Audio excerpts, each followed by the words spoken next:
Dimitri Stewart was 5 years old when he and his brother were adopted from an orphanage in a small town near Moscow.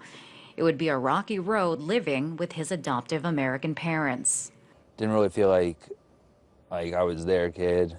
When he was a young teenager, after years of strained relations and after his parents had biological children of their own, the Stewarts decided it was time to find him a new home. That's when they turned to the internet. There's a lot of underground groups where people want to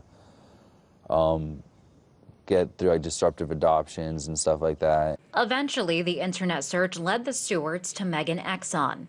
Exxon moderated a website that helped find new homes for children. That's how Dimitri's parents found Nicole Eason. Eason advertised herself as an aspiring mother that ran a homeschool. Dimitri found out that this was far from the truth. It was just this little tiny shack, basically. And I kind of looked at my dad, I was like, no, you can't be serious. It was clear that his new home was no homeschool. There wasn't even a desk there to do homework. She didn't even make you go to school? Yeah, she gave me the option to go to school or not. I think they had a biological kid that was taken away from them from the state, so they weren't allowed to have any more kids, and that's why they were doing this underground thing. The living situation didn't last long. A month after being dropped off, Exxon was shocked to learn more information about who the Easons really were. Nicole had been married to a man who was a pedophile, and that she could not get a home study due to their finances. We got into the car and we drove to get them. It's becoming more common for hopeful parents to turn to the internet to find children. Websites like parentprofile.com. The site claims to be the #1 registry of adoption parent profiles. Here, birth parents can sift through hundreds of profiles of parents hoping to adopt. While many parents looking to adopt take matters into their own hands, they turn to social media and create their own websites. Many turn to sites like Craigslist.